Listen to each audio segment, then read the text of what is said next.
여러분 안녕하세요. 경제 및 정치 채널에 다시 오신 것을 환영합니다.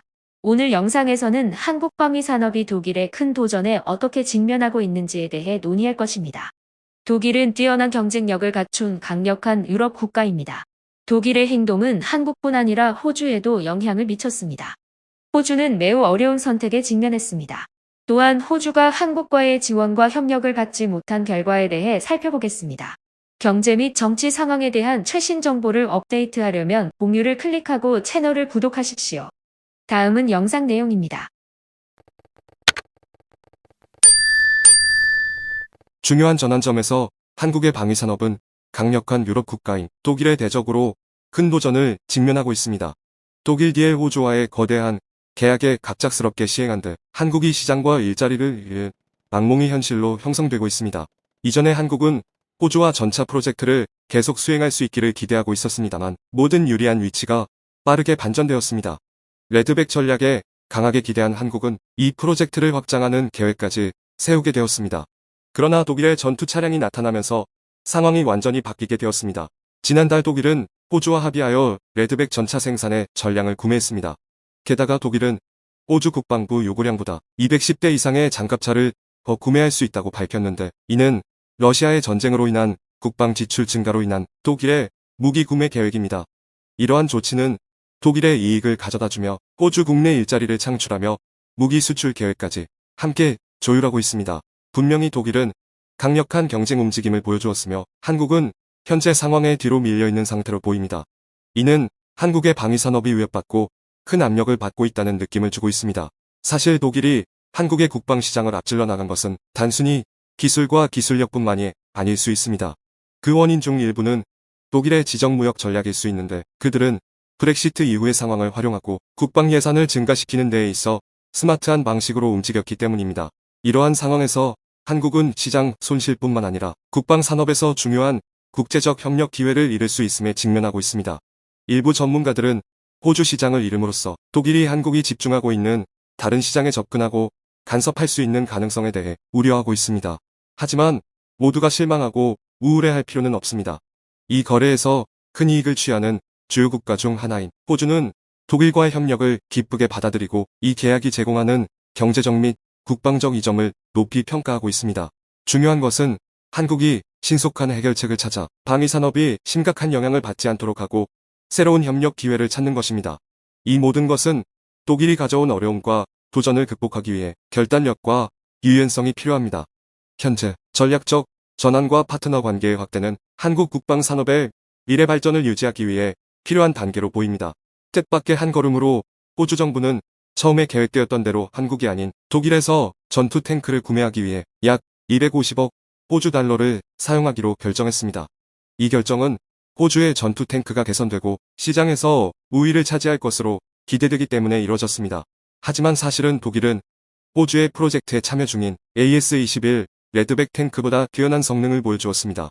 지난해의 평가에서도 AS-21이 일부 기능에서 경쟁자보다 부족하다고 밝혀졌습니다. 이러한 정보는 한국에서도 관심을 불러일으켰습니다. 한국은 호주의 프로젝트가 실패하면 호주를 통해 유럽과 중동에 전투 탱크를 공급하는 기회가 사라질 것이라고 불평했습니다. 그러나 독일의 개입으로 인해 전투 탱크 구매량이 줄어들었습니다.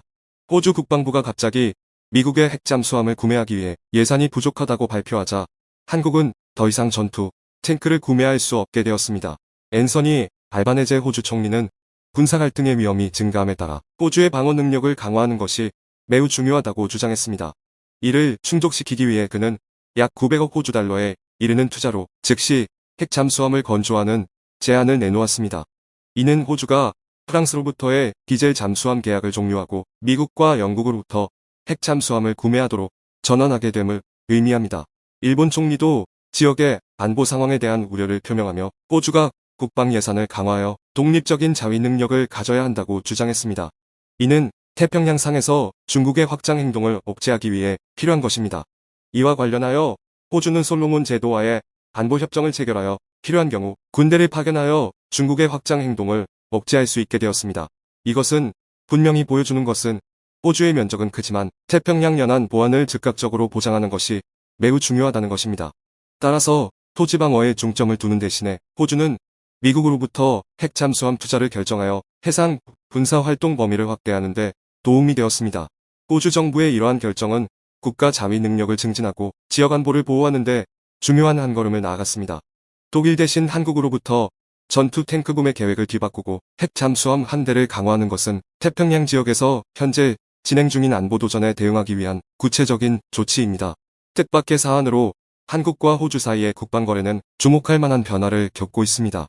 호주 국방 및 전략평가 기관의 보고서에 따르면 이 나라는 앞으로 10년 이내에 예상보다 더 빠른 시기에 전쟁 상태에 직면하게 될 것이라고 드러났습니다.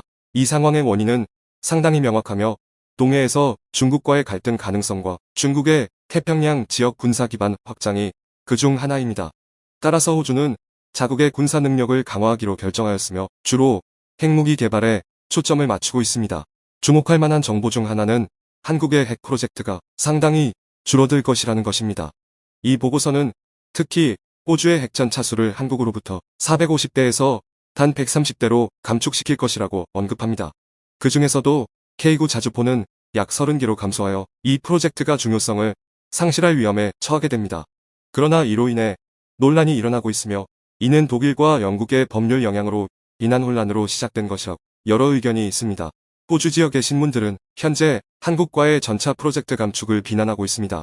이로 인해 한국의 한화그룹은 매우 유감스럽게 생각하고 있으며 호주는 방위산업에서의 일자리 기회를 잃게 되었습니다.